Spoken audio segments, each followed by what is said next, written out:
Oh, Canada. Put on a suit, drink water, don't drink and drive. Hey, man, call your mother. It means nothing. It means nothing. Nah, they lying to you. It's about the money. Now you're more fluent.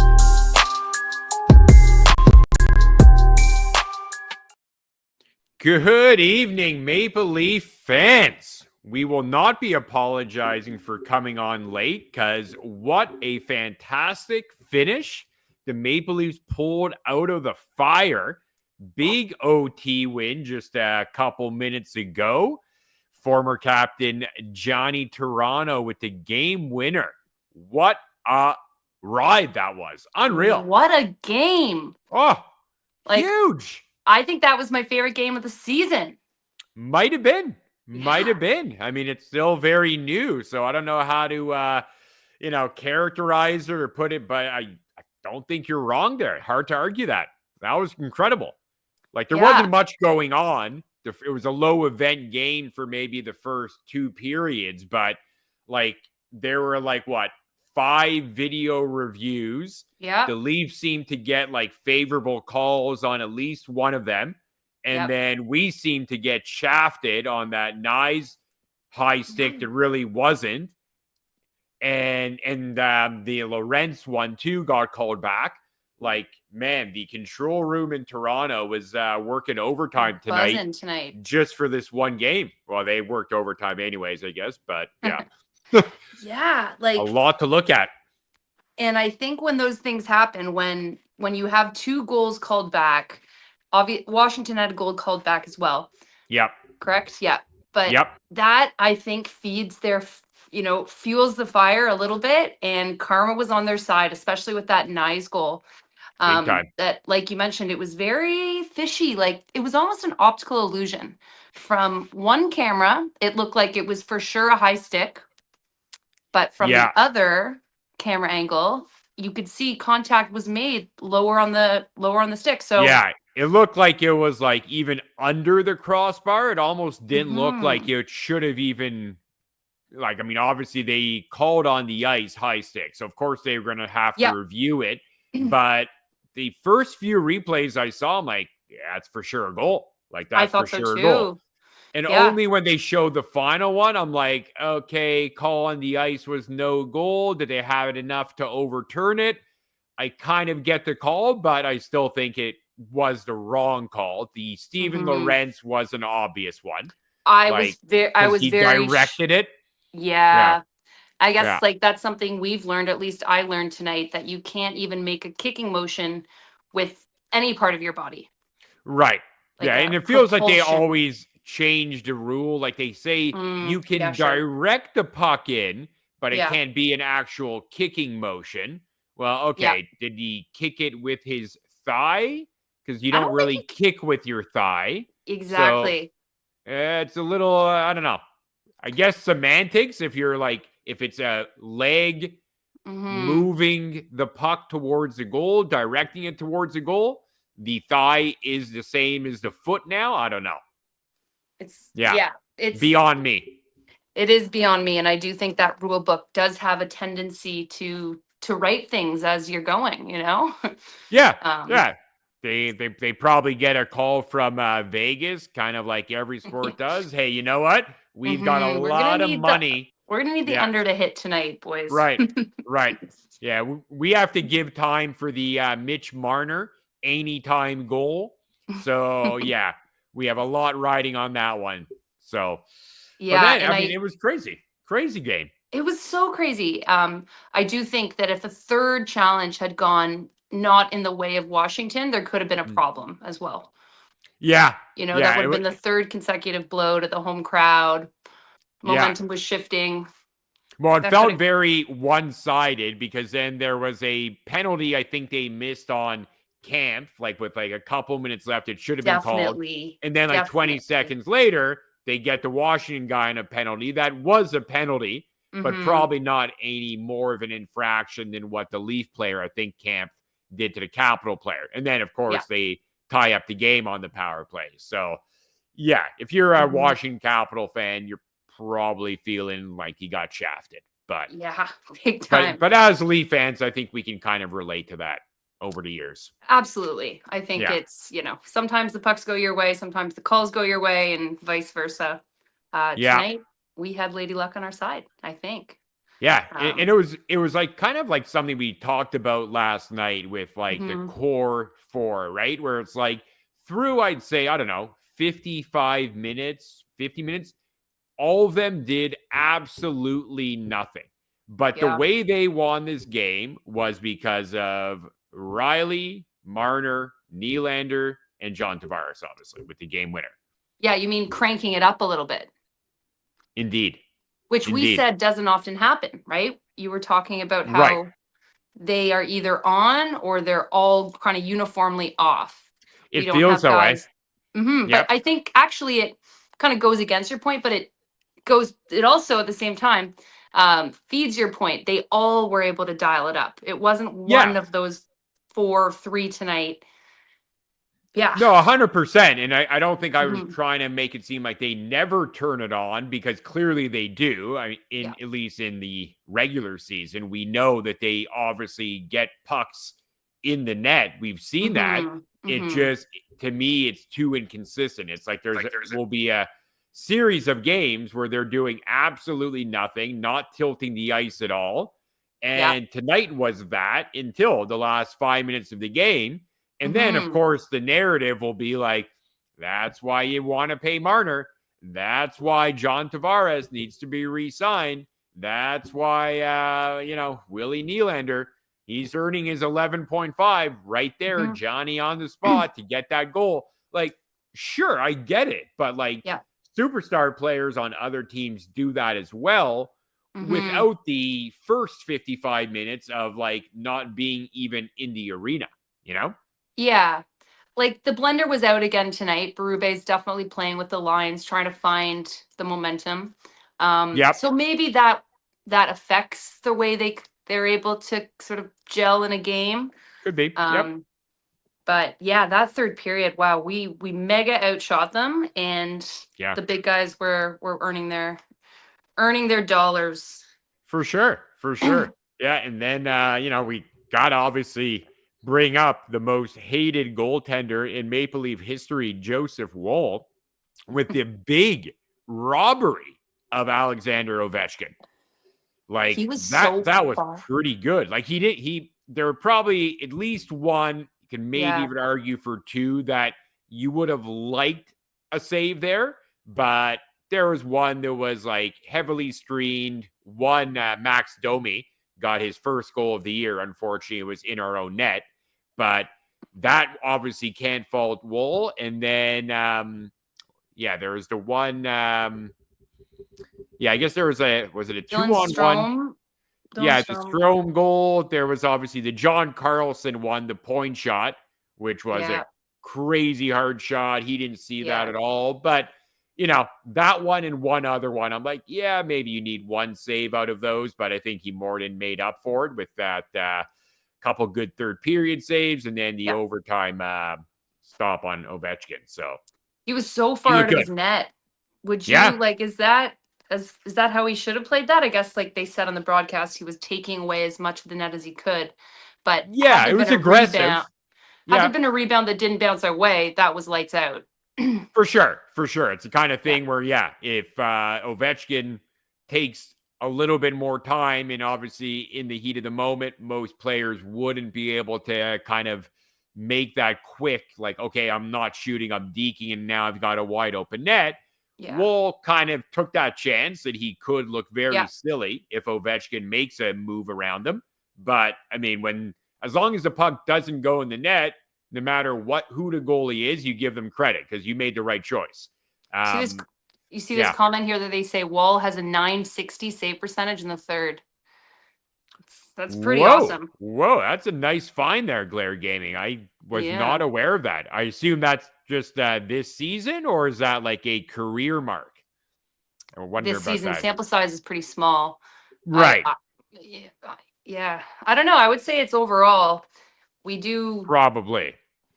The refs were horrible, crazy, shady. Yeah, I think both sides could probably argue there were some bad calls. Yeah, and just like any of the reviews, like I get it, it's heated, it's so quick or whatever. They have to make a call, but like pretty much every call they made on the ice, even if they didn't overturn it, was really the wrong call.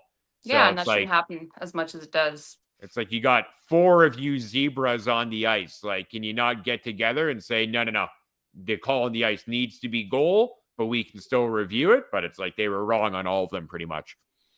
Yeah, absolutely. But back to that OT, because I think that, is fresh in our minds. Like, how exciting was it to control the play for the first 3 minutes?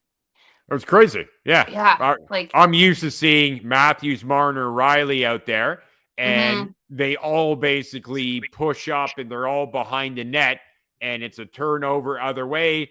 All of them have like no legs, and it ends up being a 2-on-1. And we've seen that play out way too many times, that OTL that they take, those 3 guys. And it almost happened with, one of the usual suspects, Mitch Marner, where he just tries to get too cued in tight. Yeah. And he's like, I'm going to throw this puck right in between these 2 defenders. And no, it doesn't ever work out. But like tonight, end result was there, clearly. Big time.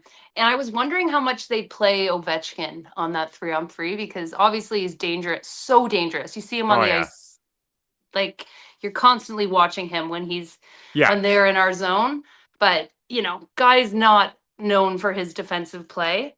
No. So, he's a kind of guy like, in terms for us, like Mitch Marner or Nylander out there. You're kind of putting them out there, and if you don't cash in when you have that chance, it's probably game over, right? Mm-hmm. Yeah. And unfortunately, it happened unfortunately for Washington fans, it happened to them with Ovechkin getting a great chance, and then back the other way. It was just funny because that was like the most drawn out, longest like breakaway. And I'm like, I don't know if Tavares is going to get to that puck. Like, of course it was Tavares. You see him lumbering down the ice. Like skating in mud, like quicksand. Like he wasn't moving, but it was like the other guys, I guess the players from Washington had nothing. So they were either making a beeline to the bench or they're like, I can't get back in time. Yeah, I think I think everyone on Washington played that poorly. Like the defenders gave him too much time. They let him, he could have beeline straight for the net, but he took a little bit of an extra step there. Yeah. And they still didn't catch him. And they said this on the broadcast that Thompson, the goalie, should have come out of his net a little bit more and challenged, maybe get a poke check in there. Because he was fumbling around the net there for like a couple seconds. Yeah, like it felt like it was just going to be an awkward, like looking finish there. And it was like, is Tavares ever getting this puck? Is he going to even get a shot on net? This will look really bad. But then makes a beautiful finish and unreal. Fantastic. Yeah. Great dub. 2 points. Just loved it. Loved it. I still want to see our first shootout of the season. Like we haven't had a shootout yet, which is interesting. Good point. Yeah, we haven't. Surprising because we were in a ton of them last year and even probably prior years too. We always get in those shootouts. I don't know. Obviously it was still overtime, but it feels like a couple of these wins we've got would probably have been in overtime. Like an overtime finish with Keefe. Like team games where we've had the lead this year, they've been able to close it out. Yeah, we didn't do that in past years for sure. So nice to see. Remember there was that one running joke last year that we were like 1 point merchants. Like we got there was a stretch of games that we would always go to overtime. Yep. For sure. There was a ton where we just kind of should have had the 2 points and coughed it up or something or let a team push it to overtime and then we lose. Yeah. Happened way too often. Yeah. But let's talk about who stood out for you tonight. I think there was a couple guys that did for me. But let's hear. I think we have some interesting names that we can possibly bring into this conversation. Yeah, the one thing that stood out to me is Hakanpää is a big guy. He's a big boy. Yeah, Like 6'7". anytime he's on the ice, it's like he just looks awkward. Like, is that a hockey player? Like he is massive. And he like, I don't know if that was his best game, first game back, so I wasn't expecting much, but he had a couple like kind of fumbles and just looked awkward out there. But if he can be healthy, I like the intangibles that he offers just by being that big body. Like he just takes away space. I mean, if you're a forward in the offense in the Leafs zone, you got to be aware of where Hakanpää is, and you're probably going the other way if it's a matter of trying to drive to the net or keep it on the perimeter. Like Hakanpää, with his size, he makes you think twice about cutting to the net. Definitely. And the Leafs need that. Yeah. I saw him out there, but I didn't see him. Yeah, I didn't think he dazzled tonight. No. But it's nice to have him back in the lineup. I feel like our defensive depth is really outshining our forward depth at the moment. Feels like it. Yeah. And it was kind of maybe not a surprise based on play, but because he hadn't been a scratch yet, it was a little bit of a surprise when I saw that Simone Benoit was the odd man out tonight. Yeah. Like and Robertson. And I wasn't surprised about that. No, I don't think. I mean, I think some are. Like, I saw a lot of Leafs Twitter like, are you kidding me? Like, these are your 12 forwards and you think they're better than Nick Robertson? Yeah, they kind of are. I mean, talent-wise, no, but impact-wise, yeah, clearly. Yeah, for the positions that we need to fill, or a guy like Camp. The functions. Well said. Yeah, I agree. Like guys like Dewar, Lorenz. Probably in a game like tonight, I would think they would had more impact than Nick Robertson would have. Like, because he just hasn't the whole year, except for maybe 1 or 2 games, been a guy who you're like, oh, okay, like he's actually doing something that's helping create chances or whatever, keeping the puck in the offensive zone. Like, there's been far and few between from that, so I wasn't as shocked about him being in the press box, but Simone Benoit kind of falling behind Timmins on the depth chart. Yeah, obviously, obviously a reflection on the coaching staff's faith in Timmins. And I guess we've kind of recognized that that's the case since preseason, but it continues, even though for me, I don't think Timmins is doing anything incredible out there, but I guess come on. He had a goal recently. He's looking pretty good. He's looking okay. He's looking okay. And again, like, I don't think you could argue that Simone Benoit absolutely should have been in there over Timmins. So I was fine with the choice. It's just kind of like a change of the, I guess, perceived depth chart. Yeah, definitely. And I think, we've been hard on the third line the last couple of shows. They haven't done a lot, particularly Domi standing out as getting a lot of looks, not getting a lot of action on the box score sheets. Yep. But that continued tonight. But McMahon, he was on fire. Are you like? Is there anyone who didn't have the Bobby McMahon over 7.5 shots on goal? No, I think everybody. Because I know I played was that. betting that. I played that. It felt free. That felt free tonight. 8 shots on goal. My God, he had the 1 goal. But then, like, some of the other shots, like, I mean, could have gone. Sure, could have gone, but like he had like a couple grade A chances and just like fires it right at the equipment of the goalie. Like, not exactly a lethal shooter that Bobby McMahon is. Like, he had a good game, but yeah, you would hope that you would be able to execute a little bit better given where he had those shot attempts from. That's a lot of negatives to take from a guy that got 8 shots. Yeah, that's pretty impressive. That's a nice take. Well, I think that's what we got to do on Leafs Unfiltered. Yeah, we got to keep it real. We're not just going to say the good and make it bad. Yeah, not just going to pat him on the back for job well done. You got 8 shots on net. It's not always about the quantity. It's about the quality, Caroline. That's fine. That's fair. Yeah. Quality. Domi had the best chances of them all tonight. He had a couple ones. He had some pretty good chances. It's just like it's almost like he's sort of been preordained not to get any goals. Yeah, I mean, I think right now you could drop him down the well. He wouldn't hit water. Like, there's like nothing going right for him. Like, even forget about his like shot attempts, but like anytime he has the puck, it's almost like it's inevitably not going to go anywhere. Like, he's making the odd creative play, but more often than not, he just one step behind. He's like trying to make a pass, but he doesn't recognize there's a back checker on him, and he turns it over. It doesn't look good at all for him. Hopefully he can get out of there, get out of those, just the skids that he's on right now, because he's a guy that they need to be able to rely on, and they can't right now. Yeah. Got a couple, Cameron and Bookham, saying Nyes looked real good tonight. He looked so good in OT as well. Yeah. Yeah. He was I don't know why Berube put David Kampf out there with Nyes.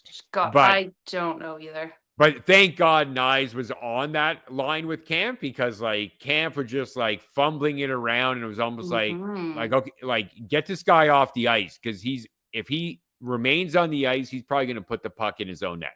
He was so bad tonight, Kampf. Horrible. Yeah. People.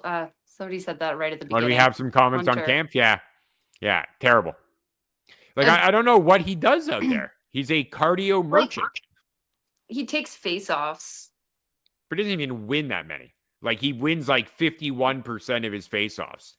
Sorry, I don't know what I've become here. Like, this is supposed to be positive, No, this is Wednesday here like after a big win. Therapy. This is fine. Okay. Whatever you got to say, dish. But I almost had to like catch myself there. I'm like, I'm turning this way too negative on a night that should be fully positive. We'll get back to the positives. For sure. I did one positive from the fourth line is their ice time was way down tonight. I noticed that their time on ice was under 10 minutes. So I like that, because I am so sick of them out there. Like right after a goal, like, why don't we try to keep playing a little? Like, let's I mean, it may have been a product that we were pretty much behind the whole game, trailing, so that probably kept Berube from tapping Reeves and Lorentz on the shoulder to go out there. Right. Very good call. Like Reeves only had 6 minutes. The highest ice time was, of course, David Kampf. I was gonna say felt like he was always on. No, but highest ice time for forward Mitch Marner at 22:23. And Jake McCabe, highest for D at 24 minutes. He had a nasty, as in bad, turnover on one of the Washington goals. He had a couple, like I was just gonna say, I didn't like his game very much, but I guess like it wasn't even PK time. It was mostly 5-on-5, because the Capitals only had the one power play. I'm surprised he got that much ice time. I'm happy we're not, we don't need to play him with our offensive defenders. He wasn't out there on OT, and I was like, thank God. He's definitely liable for some big giveaways. I thought OEL was really good tonight, though. So good. He was great. Yeah. The puck was bouncing well off his stick. Like, he came out there on OT, and he touched it, and it kind of just seemed like he can make things happen. He's a very good driver. Because it was his play to set up the Nylander goal. Like, he was kind of pushed up there right at the net and kind of just knocked it over, like, on the goal line, and that's when Willie Nylander knocked it in. Was it him down there? It was him down low, like at the sort of the right side of the net, the goalie's left side of the net. He was the one that fed it across the. I think so. I think that was the Nylander goal. Okay. Yeah.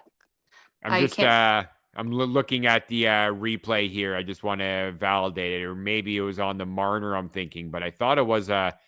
I thought it was maybe pinch. Marner, because I don't know. I had Willie anytime goal scorer, so I was just eyes were locked in. Yeah, and locked you're right. in on Willie. Saw that go in off his stick. I stand corrected. Everything else blanked out to me. So no, I stand corrected. It was actually Nyes doing the work at the other side of the net. And poked it loose to Nylander. So I guess it was on the previous goal that I was thinking, where OEL was pushed up down there and made a good play. Yeah. But I liked his game tonight for sure. Definitely. Yeah. Will Ryan Reeves ever drop the gloves this year? Fair question. Fair question. I just don't think there's enough guys in the league who want to drop the gloves with him. Like, I don't think he's necessarily backing down. I just don't think he has a willing participant. Tonight, who would have been a fight? Tom Wilson could have fought on the Caps.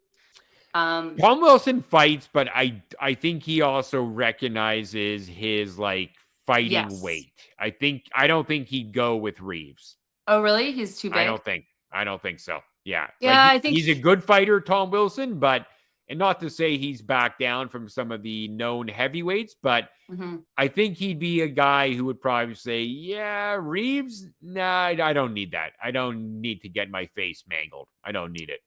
Yeah, I also don't think he wants to be, like, he's gotten in a lot of suspension trouble. He's kind of been in the ref's bad book, so I don't think he wants to be seen as instigating anything. I think he maybe has toned his game or calmed his game down a little bit. But yeah, I just don't think Reeves has a lot of guys in the NHL that are willing to go with him. And yeah, I don't know, maybe Ryan Reeves isn't as determined to fight every game. So maybe he isn't looking for it as much. It could be a combination. I'd love to hear what he has to say about that, whether he, I'd love to hear that. Yeah, somebody should ask him that in a scrum. Last game against Ottawa, we're down 3-0, down 2-0 after, Anyway, that could have been a game that he should have maybe Berube kind of tapped him and looked for something, get the crowd into it. Absolutely. In Toronto. Yeah. But tonight, close game. But again, game. probably on Ottawa, didn't have anyone who was willing. I don't think Tkachuk would. Yeah, I mean, he's a tough SOB, Tkachuk, for sure. But both him and Matthew, they pick their fights very strategically. Like, they definitely know, okay, there are, a bunch of guys that I'd be able to go toe-to-toe with. Yeah. I don't think Ryan Reeves would be a guy that Matthew or Brady would be willing to go with. Just reminding me of that Kachuk-Pasternak fight in the playoffs. Yeah.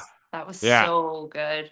Yeah. I love when the heavyweights, like not the heavyweights, but the big guys go toe-to-toe. The name players, the superstars that actually fight, or does it bring you back to probably the best fight in the history of the NHL, Matthews and Stamkos? Fight. Yeah, that was. I don't know if they were it just was Stammer. Yeah, it was the captains. Yeah, they're just like smacking each other on the head, or at least Matthews was with the gloves on. You could tell those guys had no idea what they were doing. Yeah. First fight ever for them. Yeah. Yeah. Oh, gotta love hockey sometimes. Yeah. Tonight was one of those nights. For sure. I absolutely loved, and not to say Sheldon Keefe didn't have a lot of those like emotions and arguing to ref, but I just love Craig Berube behind the bench. Like, you could see some of the Leaf players, and I think even they had like Mark Savard once that they got him on camera. They are just like going crazy, laughing or helping kind of Berube argue with the ref. But it really feels like the team feels like he's got their back, and he's like, I just like seeing that. Like, he's really, every time there's like a call, like he just seems to have more control and gets into referees' ears better than Sheldon Keefe did. Sheldon Keefe just seemed to be whiny. Whiny. Remember Keefe had that like evil eye sometimes? Like he would just go really quiet and sort of like pout. And that was how he steamed. But Berube, gets vocal. Yeah, Berube's just like F-bomb after F-bomb. He's like, you effing missed that. You effing missed that call. Like, go look at it. Like, did you see? I like it. I think it was Mark Savard, but one of the assistant coaches beside Berube when he was arguing, going, that's that fucking Yeah. It was too good HS drops. Oh, yeah. Yeah, it was pretty easy to read lips on Berube. Like, he's not mincing his words. It's just like, F-bomb after F-bomb. And he's like, But, I mean, that's what you want from a fiery coach. Like, you want that kind of, like, hey, guys, even though we're losing this game, like, we got to make sure, like, I'm trying to get you this call. Like, I got your back. If you guys are playing hard, I'm going to go hard at the refs to make sure, like, we try to give ourselves the advantage when they're trying to take it away from us. So, Yeah. Love what I'm seeing from Berube. I love the emotion. Did you see him in OT motion to the ref, like that high stick? Like he was No. sort of throwing it back to the bad call that they made. He Oh, was really? still He was still going after them spinning for in his that? mind. Love it. Yeah, but Love it. when the Lorentz goal was called back, which I think he's expected despite his fiery approach, right away he looked at the boys. He goes, "Go back out." They get back out there, like he kind of taps somebody on the, like I did notice that. that's good leadership. Yeah. Yeah, he's calm, but he's also like, to your point about Keefe, where Keefe had just felt like if a call went against him, he was just in a bad mood, sourpuss the rest of the game. Passive aggressive. Like, yeah. Like, it's like, are you even focused on coaching the next shift right now? Or are you just going to be in a bad mood? And then you could tell, at the end of game press conference, when they talked to Keefe, like he was still crying about it. Like, he would have a short answer for a question. So yeah, I definitely like Berube's approach more. Just looking at the comments, JT has found the fountain of youth. I agree. I think he's been great. He wasn't good last night, but I think pretty much in almost every game, especially since he came off like battling the flu, I think he's been really, really good. JT, really good. He gets a lot of game winners. Yeah. Yeah, he's clutch. He's gotten a few. Yeah. Johnny Toronto. You can count on him. Contract year. Oh, maybe that's why. Yeah. Nah, I don't know. He's probably like, all this talk about you're going to give me 4 or 5 mil. Had as 8 sound. Make it 8. Yeah. I'm hoping to see Reeves versus Wi-Fi. Yeah, I guess we only have one more chance for that. I think there's only the one more Habs game in April in Toronto. Really? Yeah, I think we got only 2. play each other 3 times. I think no, 4 Atlantic. Is it 4 now? I thought it was 3. 2 home, 2 away. It's 3 I have to against. check that. I think it might only be 3. Well, we have 4 against Boston, no? So maybe there's half of the division we play, because I don't think we play in Montreal again. Okay. I'm just going to scan their schedule quickly. 2 homes, 2 away against. I apologize. You were right again. It is 4. Because I know some of the teams in the Atlantic, we only play 3 times. Is that right? Okay. I believe so. Unless they change the schedule now. Because I remember it being 3 where you'd have either 2 home games against a division rival or you'd only have 1. Because I remember last year the Canadians were only in Toronto once. So they might have changed that. Yeah. Well, they have some misalignment with the number of teams in each conference, in each division. Right. That's the argument for more expansion so that we can or that's the argument for adding to 84 games. Exactly. Because I just looked at it quickly. We only played Buffalo 3 times. So Josh is saying we only have 1 more for Boston, which would mean that we only play them twice. That can't be right. No, because we've already played them twice. So, okay. So then, I know that I think we only had 1 home game against them because I tried to go to those games. So that's exactly the thing it is. So I guess whatever it is, about half of your division teams you play 3 times, half you play 4 because Boston and Buffalo are only 3. Interesting. There we go. Schedule makers are at it again. And I guess speaking of the schedule makers, how do the Leafs have 2 weeks in a row, back to back, but then next week they only play Wednesday? Such like how does that work? Yeah, we're gonna give you 4 games, 2 weeks in a row, and then the following week 2. Yeah, we don't even have a game next Saturday. Like we have Edmonton this Saturday, but the 23rd there's no Saturday game, which I think is that's right. So it really is only the Wednesday Vegas game, and that's it for the whole week, right? Because there's no Saturday. That's a bummer. Like, first of all, they're pushing us with these back-to-backs that are so condensed, and then we're on the other end, like too much time off. Yeah. Oh, so they play this Sunday, November 24th. But after Edmonton, they don't play till Wednesday, and then they don't play till Sunday. So it's like basically like 2 games in a week after having 4 twice in a row. There's only one other team that has as many back-to-backs this season as the Leafs. Who is that team? I forget what team. It was just a little fact that I remembered. Fair enough. I like it. I like the detail. And then at least it allows us to have an excuse at the end of the year. You can say, well, we played more back-to-backs than anyone. But, how come? Do you think it's because we share an arena with the Raps? there's got to be a lot of markets that have basketball teams that. Yeah, you got enough New York, LA, Chicago, like all the kind of big cities in the US. They're sharing arenas. So I don't know. It's probably just the NHL hates Toronto. That's what I'm going with. Yeah. Seems reasonable to assume. Yeah. Thoughts on the no goal calls for both teams? Yeah, we touched upon that at the top of the show. I think it was just kind of, it felt like both teams probably got shafted on at least one, if not two apiece, where you would have, if you're cheering for that team, you're probably like, yeah, that kind of, that ain't right. So I think it was somewhat fair, but overall, I'd say the referees, the officials were atrocious tonight. Awful. Yeah. I was definitely sweating on that goal that we reviewed, the goalie interference goal. Yeah.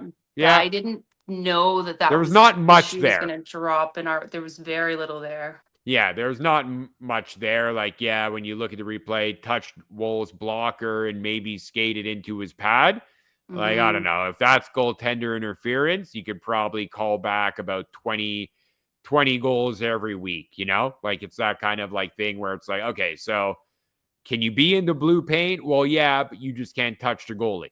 Well, okay, but if it's inadvertent, well, no, you got to be in control of your movement. Okay, well, clearly it's not black and white at all. Yeah, it's such a fine line. Yeah. And then we're going to get to playoffs and it's just going to blow up. But remember the goalie interference last playoffs? It was bad. Awful. Nobody knows what goaltender interference is anymore. No. Alex Steves looked real good. Yeah, I thought he was pretty good. He had a great chance in the first. Remember that? First shift kind of thing? Yep. Yeah, like to me, he's kind of like that guy where whenever you want to or need to throw him into the lineup, he's not going to hurt you. Like, he probably doesn't move a needle for you, but I think he's a perfectly fine fill-in for your 11th, 12th forward. You need him to play a little bit up in your lineup. He's capable. He doesn't look like he can't hack it with, like, skilled NHL players, so he fits in well. He's definitely a good, like, depth piece. I have no issue with him. I thought he was solid tonight. Yeah. Agreed. The yard sale in Pittsburgh. Yeah. Gotta love it. Gotta love to see it. Kyle Dubas. There's no one who goes from we can and we will to we're selling. The that Wonder guy Boy. Is such a gong show. He's terrible. Awful. He did go on the record as saying any of his players are available, just not Crosby. Yep. Yeah. Problem is, I don't think anyone wants any of the players, especially the big ticket guys like Malkin and Letang. Like, good luck. Or Carlson. Carlson, yeah. Good luck moving those guys. And like, how do you think that makes the players feel when they hear their GM say something like that? Like, that's especially when he went all in last summer, right? Like, he went after Carlson. He brought in like Ryan Graves, re-signed Tristan Jarry to a huge deal, who's now in the AHL. Like, he made some huge acquisitions, and maybe ownership pressured him. Rutger? Who's McGordy? now McGordy, who's now in the AHL as well. Like, he's made so many bad moves. It's crazy. Not that it's a shock, but I definitely like talking about how the Wonder Boy for a lot of Leaf fans is now not so much that. Love it. Yeah. What else we got? Blackhawks. In terms of who might be biting on Pittsburgh Penguin players, Claire, is that what you referring to at the Blackhawks? I think we got the Blackhawks in town pretty soon, right? Or we're going there. I think I know they're here early December. So really? Coming up somewhat soon. That's soon then. Yeah, it's December 2nd. We have them here. I don't know if we're playing. Okay. I assume we're probably not playing them before that. Probably playing later in the year in Chicago. Yeah. Leaf should try and get Brian Rust. Yeah, I think he's going to be a guy who probably has a lot of takers, but not a low cap hit. So I don't think they're going to. Yeah, sorry to interrupt. No, go for it. Is Pittsburgh pulling the chute on this season and they're going to sell? That's what we're sounds looking like at it. Now? Yeah, sounds like it. I mean, obviously no one's mathematically eliminated, but you could probably, you could probably at this point, let me just see where Pittsburgh is right now. Yeah, I mean, they're 6-9-2. It's not too bad. They've played more games than most teams. They've already played 18, and they've got 15 points right now. Like, yeah, they're far from out of it right now. So, yeah, as you said, like, it is kind of like tough if you're in that locker room and 18 games in after a summer where clearly your GM put faith in the room. You're already saying, yeah, I'm pulling the chute. Everyone's for sale. Not a great look, I don't think. No, not a great look at all. Poor Crosby. He just wanted to go happily into the twilight of his career. He's battling some serious attrition right now. Totally. Or perhaps he's like, yeah, I kind of didn't expect us to be able to get back into competing. I just didn't want to leave Pittsburgh, loyalty or whatever it is. But it kind of felt like that from Crosby, that he didn't care that he probably wasn't going to get close to winning again as long as he remained in Pittsburgh. I think he just felt like, yeah, I'm going to go down with the ship. Well, I think terrible as a hockey fan. I think he left money on the table so that they could try and compete. So I wonder if he's going to now circle back around and be like, if we're trading these guys, can I have some of that? Maybe. We got cash. Maybe. Obviously not. But I think that's a valid point. Like, it could have been just something that, he never really felt like he needed to grab every penny from the team. But yeah, that could be it too. I think probably I think he's just a probably also for the purpose of 8. like, hey, 7 guy. Yeah, if I take 8.7, does that leave whatever $2 or $3 million to get someone else? But it's not like the Penguins have a lot of cap space to work with, so I don't think he was only doing it for the, I guess, the expectation that Dubas would add other players, but that's totally fair. Yeah, either way, he's probably not very happy with Kyle and the direction. Pens lost again tonight, it looks like. Yeah, they lost in overtime. Yeah, awful outfit there. Yeah, terrible. Yeah. What else we got? Any kind of, who was your, I guess, top performer? Remember your segment, who gets the belt, and then who gets the bad player is the bus. Who takes the bus home? Oh yeah, the bus. Yeah. That'd be how long is Washington, Toronto? I have no idea, but probably it's like kind of bordering like Maryland. So I remember 8 hours. At least 8. At least 8 could be 10. Yeah. Well, I'm going to put Domi on the bus. I think he is just, he makes good plays. I get it. He can battle in the corners a little bit, but like at a certain point, you're there on the third line to do some goal scoring. Fair. And like, I don't know. Does he need to practice his shot? Does he need to work on his breakaways? He needs Matthews on his line. That's what he needs. So he's just going to be an assist guy. Yeah, I mean, I think he's pretty much been that for his whole career anyways. Like, he's not a guy who's going to put in, I think he had maybe 1 year where he was around 28 goals or something, I think probably with the Canadians. But other than that, he's been like hovering around the 15, 20 goal mark, even on his his most productive years. So expecting him to light the lamp more than a handful of times at this point in his career is fruitless thought or exercise, but or hope. But I think if he can get back with 34, we might be able to see at least him facilitating and helping get Matthews back on track, assuming he ever plays hockey again. I don't know what's going on with Matthews at this point. Yeah. When do you think he's getting back in the lineup?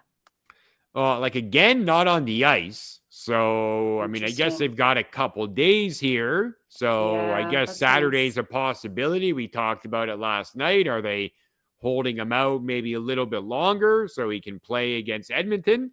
But if you're close, you're probably at least getting back on the ice. So hopefully he goes.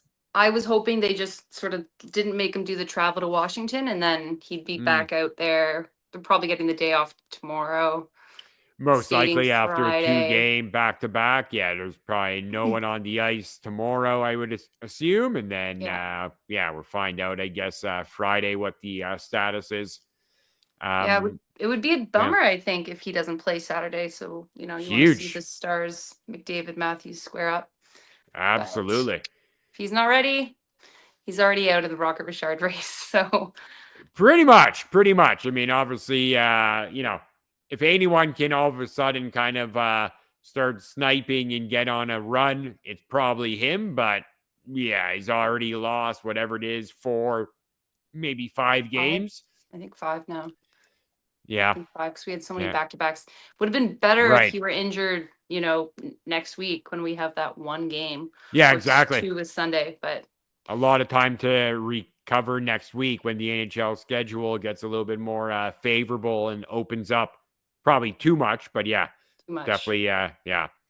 The guy I actually like tonight, Dewar. Okay. That guy's a little bit of a spark plug. I like it. He does. Like, he doesn't ever have a shift where you're like, are you going to get anywhere near the action, anywhere near the puck? Like, he's always getting himself involved. Like on the, it was on the, I guess, the Lorentz goal that got called back. Like, he was right there, had like 2 shots from in tight. Obviously didn't cash in, but he's like right in there. And he's a gritty guy. He's not the biggest guy, obviously, but he's not. He doesn't back down.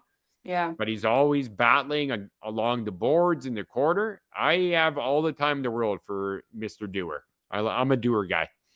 He was also singing along with the national anthem. I thought that was so cute. Oh, I missed that. Yeah? Yeah. They did like a close-up zoom on him. But you never see the players mouthing along to the anthem. But you usually don't. They're usually just like kind of doing something like that or whatever, like just getting the kinks out of their neck or doing some kind of weird twitch that they've got. I don't know. But they're always just like zoned out or zoned in. Yeah, that was cute. But yeah, I think pretty good all around from the team. Nobody, other than McCabe, didn't love McCabe tonight. No. Big turnover. We were talking about the guy played 24 minutes. Like, I guess the coaching staff liked him, but I didn't find his game to be very good tonight. That's surprising for like a defensive defender that he ate up so much ice time when we were down for most of the game. Right. I don't find there's too many guys on our blue line who make as many bonehead plays as McCabe. No, I get it. He's great on the PK. He's physical. I love his competitiveness, but there are so many times when it's like the easiest possible play, easy to clear the puck out. He's got all the time in the world, and he'll just like fan on it. And it's just like, okay, if that happens to every player every now and then. But with McCabe, I think there's at least 2 of those every game where it's like, are you kidding me? How did you not get that puck out? You had all the time in the world and you passed it right to the defenseman waiting at the blue line. Like, how did that happen? What was going through your head? Yeah, I know. And then the camera zooms right in on him and he's like scowling, like he's at least he knows what he did. Yeah. Wait, which I guess is the first step to correcting things, right? As long as you can recognize it, you would hope you eventually can atone for it. But then the next game he does the same thing. So clearly not working. Yeah. What else? So obviously, Anthony Stolarz is still the number 1 goalie for you tonight. Didn't change anything for you. No, again, Stolarz is like a 2 goals against type guy. That was 3 goals against. Well, he allowed 3 last night, Stolarz. That was an irregularity. Oh. It was. I think his goals against right now. I think his goals against are like just over 2.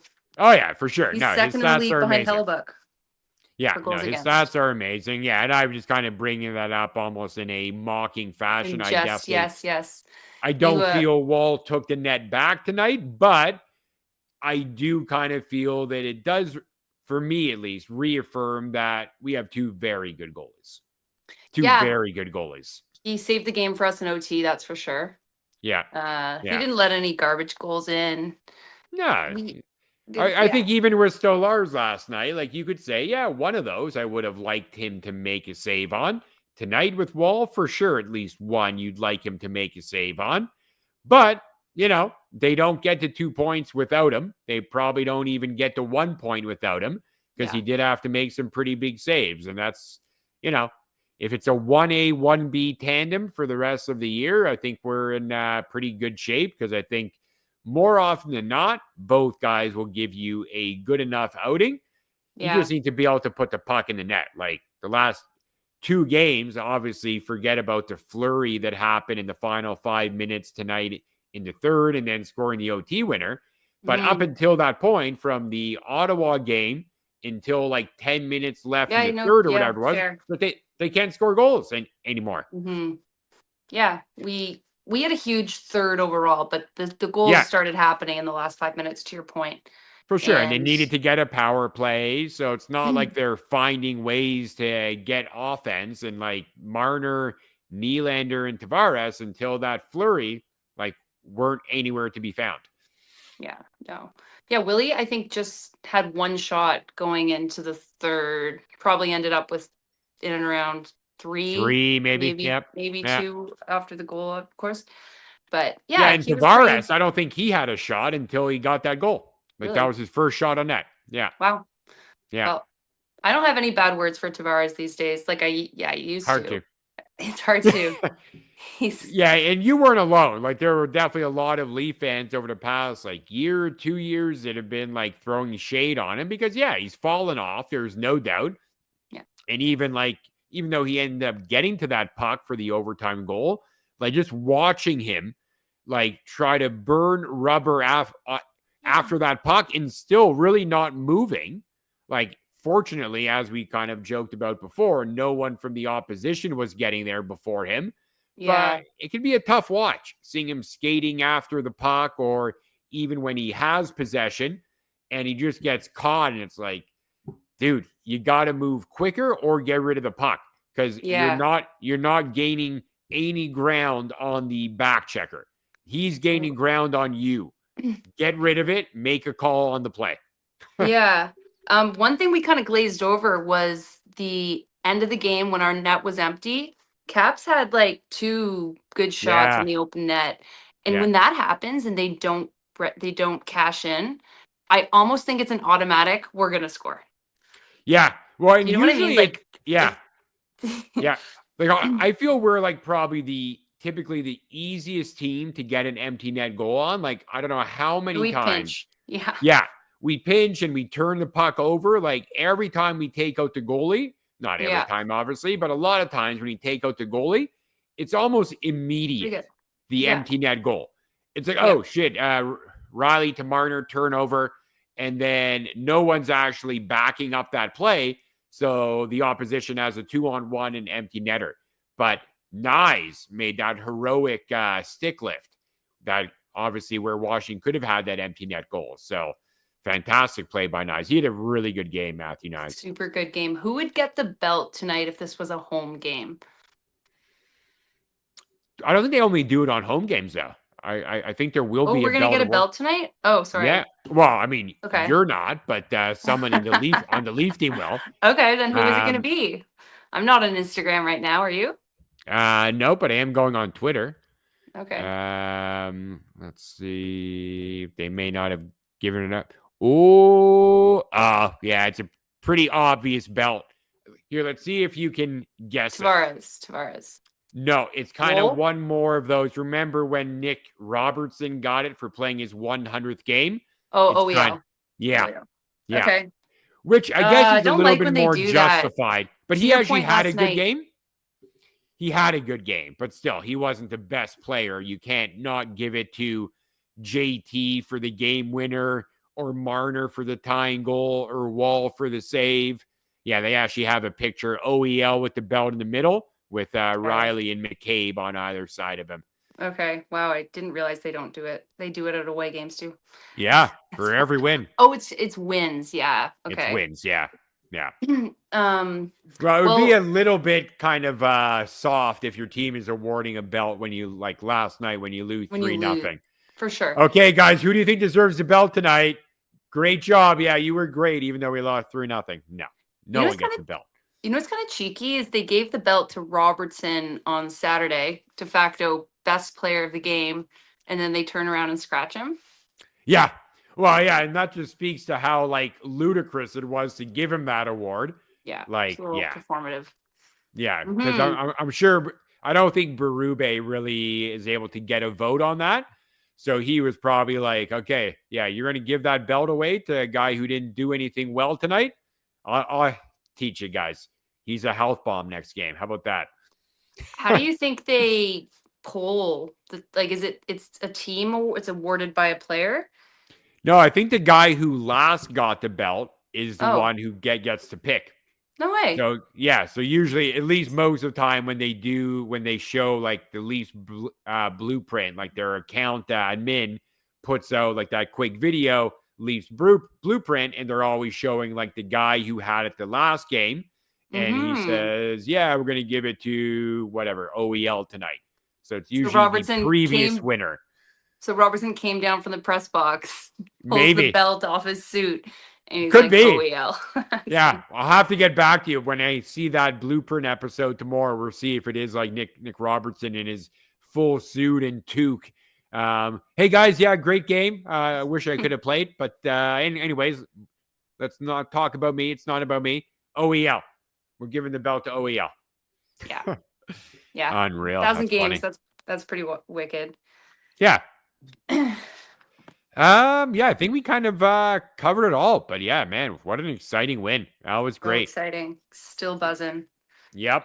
And then on to the Edmonton Oilers. That'll be a fun one too. I know. Can't wait. Can't wait. All right. Yep. That'll be a fun one. And you have a huge night ahead of you tomorrow. For the audience who doesn't realize, our own Caroline will be attending the first Taylor Swift concert in Toronto. I assume has she performed in Toronto before? She must have, right? Yeah, like 2017. I was there as well. Oh, is that long ago? Okay. Lots of sold out seats, lots of sold out sections back in that day. So is that right? Times have changed. Yeah. But that's still a long time considering, like, I mean, how often she tours, that she hasn't been. I guess it wouldn't be anywhere in Canada since 2017. I don't think she has toured between them, actually. Really? And I don't think so. this is her first tour since 2017? Well, that's kind of why she's doing all of the eras. She was in Toronto last year. No way. Really? Well, Joshua Maloney, a Swiftie. No, if she was in Toronto last year, it would have been eras tour time.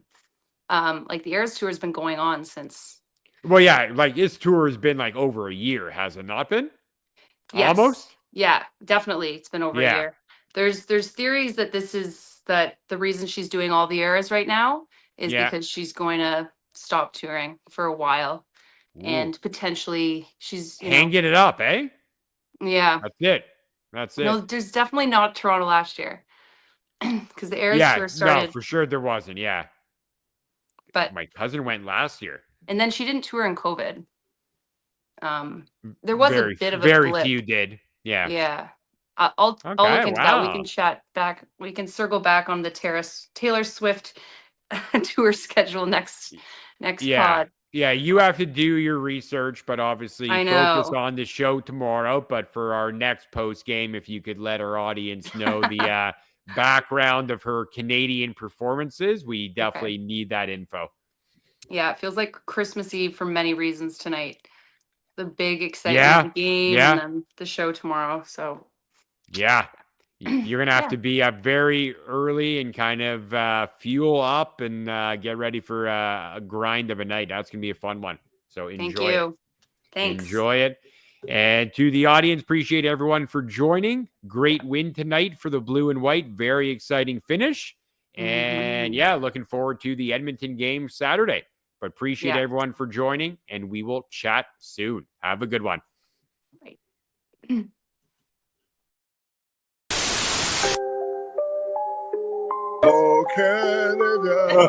on a suit, drink water. Don't drink and drive. Hey, man, call your mother. It means nothing. It means nothing. Nah, they lying to you. It's about the money. Now you're more fluent.